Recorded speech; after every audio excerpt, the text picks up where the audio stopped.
ابتدت دلوقتي مباراة النادي الاهلي والوداد المغربي، وكل لعيبة الوداد المغربي بتعمله في اول كام دقيقة هي حاجة واحدة بس، الضغط على الحكم. ومحمد ونجم رايح كل شوية يكلم الحكم ويبتسم له لا وسيم قوي، يلا وسيم قوي، انت بتمثل على مين؟ ما احنا عارفين ان انت عاملها على روحك في الشورت، احنا عارفين ان انت اصلا مش دريان باعصابك، بتضحك على الحكم وعامل لي فيها وسيم يا عم تنيل.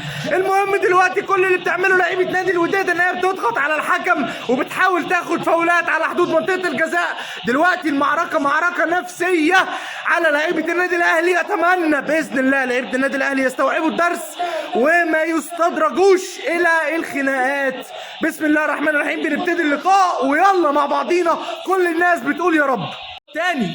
تاني محمد ونجم في دقيقة 20 بيعمل خناقة مع كولر ملهاش أي عازة ولا ليها أي لازمة، وهو أصلا لعيب تافه مفهوش قلم شخة، ولكن بيحاول يستفز اللعيبة ويستفز الجمهور عشان الجمهور يزيد وبيحب الحاجات التافهة دي. يا جدعان اكبروا، يا جدعان ده ماتش كورة، يا جدعان مش عارفين تكسبوا كورة روحوا شوفوا لكم لعبة تانية، لكن ما تقلبوهاش خناقة شوارع. احنا جايين نلعب كورة وناخد الكاس وسلام عليكم، لا اكتر ولا اقل. هتعرفوا تعملوها وتاخدوا الكاس مننا خدوه، بس خدوه كورة مش خناقة، ما تبقوش زي الزمالك. في قلب كازابلانكا وداد الأمة انتوا عارفين انا مش زعلان ان الاهلي دخل في جون، انا زعلان ان ابو شخه اللي اسمه نجم ده فرح، زعلان ان الاشكال اللي في الملعب دي اللي كانت بتنام على بطنها في استاد القاهره فرحت، ولكن لسه بدري ان شاء الله. والنادي الاهلي انا براهن على الشعار بتاع النادي الاهلي، مش براهن على اللعيبه ولا براهن على اي حاجه تانية، براهن على الشعار عشان جون بدائي زي ده يخش في الشناوي للمره المليار. يعني ان شاء الله لسه بدري. انا مش شايف اي ردة فعل لعيبه النادي الاهلي، الجون داخل بقاله 3 4 دقايق 5 دقايق ومش شايف اي ردة فعل للاعيبه النادي الاهلي. انا قلت لكم انا مش براهن على اللعيبه دي، انا براهن على الشعار. باذن الرحمن هيجي جون قدري للاعيبه النادي الاهلي، للنادي الاهلي مش للاعيبه النادي الاهلي. ان شاء الله خير، بس اللي انا شايفه ما يسرش عدو ولا حبيب. ثالث مشكلة في الدقيقة 33 بيعملها نفس اللاعب محمد ونجم، ثالث مشكلة لنفس اللاعب. يا جدعان قلت لكم دول بيناموا على بطنهم، ما بيعرفوش يلعبوا كورة، والله العظيم ما هيلعبوا كورة. يا جدعان فوقوا، يا لعيبة فوقوا، يا أهلي فوق، الماتش هيتسرق منك والدقايق هتضيع. دول مش لعيبة رجالة، دول مش رجالة. اخطف، العب راجل، موت على الكرة. المفروض ان الهجمه كانت دلوقتي ماشيه للنادي الاهلي، وبعد كده في لعيب من الوداد وقع بيمثل، قام الحكم فضل سايب الهجمه لحد ما وصلت على حدود منطقه الجزاء، وصلت لكهربا، لسه هيشوط كهربا، قام الحكم مصفر، وقف اللقاء وقام راجع يشوف اللعيب اللي كان واقع في نص الملعب. اهلا يا جدعان، ده اللي بيحصل ده مش طبيعي، اقسم بالله مش طبيعي. انا اول مره اشوف كده في الكوره، انا بتفرج على كوره بقالي 20 سنه، اكتر من 20 سنه، اول مره اشوف كده، اول مره اشوف لعيب بينام على الكوره. لعيب الاهلي راح يلعب فاول، لعيب وسخ من ولاد الوسخه راح ينام على الكوره، راح يقعد على الكوره. ايه ده يا جدعان؟ الوسخه مش للدرجه دي. ايه ده اللي انتوا بتعملوه ده؟ ايه ده؟ اسمه ايه؟ بخس عليك. انتوا ازاي كده؟ ازاي فرقه كامله كده؟ ازاي متفرجين محدش بيعترض؟ ازاي اداره نادي بخس على اللي لعبكوا كوره؟ الشوط الثاني بدأ والدقيقة 53 ولحد دلوقتي تراجع غير مبرر من النادي الأهلي، وكولر واقف على الخط بيتفرج زيه بالظبط، بيفكرني بنفس اللي كان بيعمله موسيماني السنة اللي فاتت في نفس الملعب. طب أنا مش عارف إمتى هينزل تغييرة تقلب اللقاء، إمتى هيسيطر على اللاعبين نفسيا. تراجع غير مبرر، كل فريق الأهلي تحت الكورة وسايبين الكهرباء اللي هو أصلا مش قادر ياخد نفسه وسايبينه قدام وحيد وسط دفاعات نادي الوداد. طب انتوا منتظرين منه ايه؟ اكيد كل يا جدعان كفايه بقى، كفايه. لعبونا كوره، خلي فيه هجمه، طيب هجمه واحده تكمل من غير ما حد فيكم يقع على الارض. يا جماعه هجمه تكمل لله، لاجل الشرف، لاجل شرف الرياضه، لاجل شرف البطوله اللي انت عايز تاخدها. خلي النادي الاهلي يكمل هجمه واحده بدون ما حد فيكم يقع، بدون ما حد فيكم يشوط الكوره بعيد بره الملعب عشان الكوره تطلع ونضيع وقت، بدون ما حد فيكم يتخانق مع لعيب من لعيبه النادي الاهلي. يا لاجل ربنا يا اخي، لاجل الاسلام، لاجل دينك.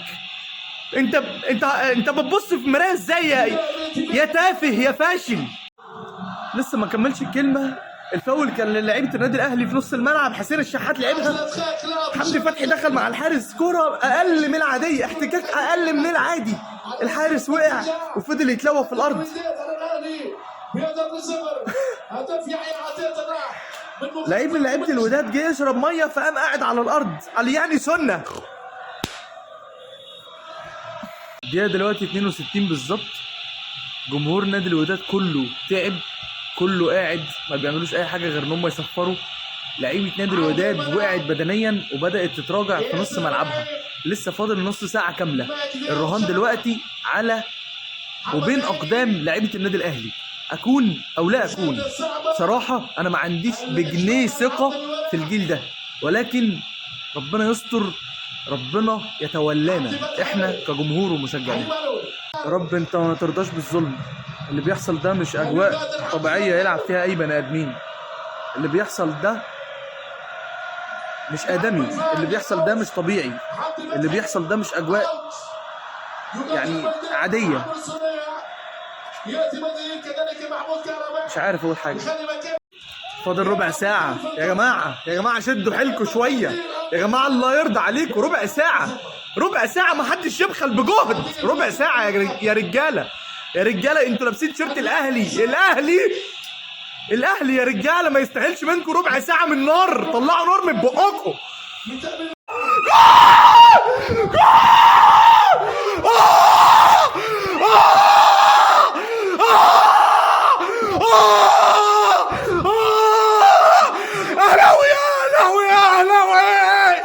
اهلاوي على المكسب داوي، اهلاوي فخس على الاوساخ واللي مش رجاله واللي بيناموا على بطنهم. الاهلي ومفيش غيره، هو الكبير. الاهلي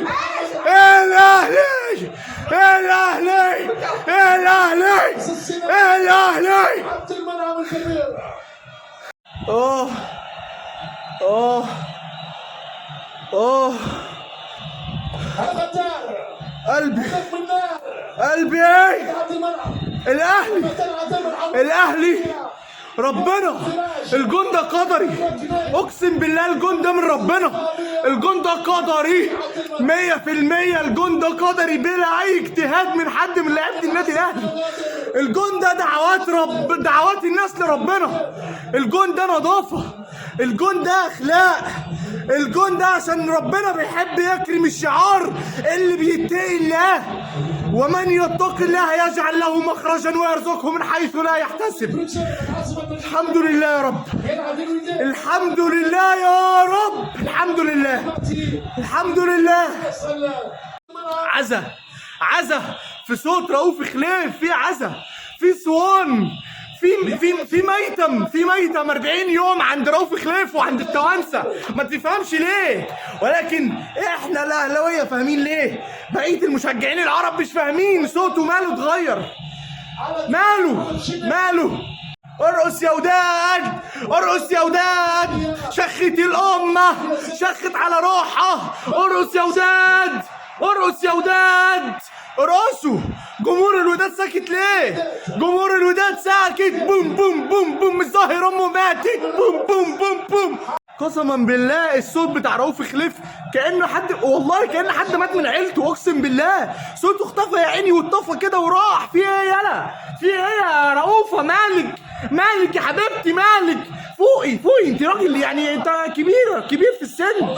مش كده مش كده، اتكلم، خليك حقاني. ده انت المفروض محايد لا تنتمي الى احد. يلا يلا تاني. اوه بص بص بص بص بص الوساخه، بص الوساخه في الدقيقه 86. في الدقيقه 86 لما حسوا ان هم خلاص قعدوا على مهم يعني عايزين يقلبوا الماتش خناقه، ما عندهمش غير ده. مفلسين ما يمتوش للرجوله بصله، لا يمتوا للرجوله بصله، اقسم بدين الله. والله كانوا هنا هلاهيل في استاد القاهره ما لهمش سعر، كان متساويين بالاسفلت ما لهمش سعر، والجون اللي جابوه صدفه. ولكن مفيش غير كده يعملوه. ما عندهمش كوره، ما يقدروش يلعبوا سيد القاره وكبير القوم وسيدهم، ما يقدروش يلعبوه فارس لفارس، لان هم مش فرسان ومش شجعان وشبه الرجاله، بس هم لا يمثلوا الرجوله بصله. عايزين تقلبوا الماتش خناقه ليه؟ ان شاء الله التاني جاي يا اهلي، ولو ما جاش مش مشكله، 1-1 انا مرضي. بيقول لك احداد يستعد للدخول.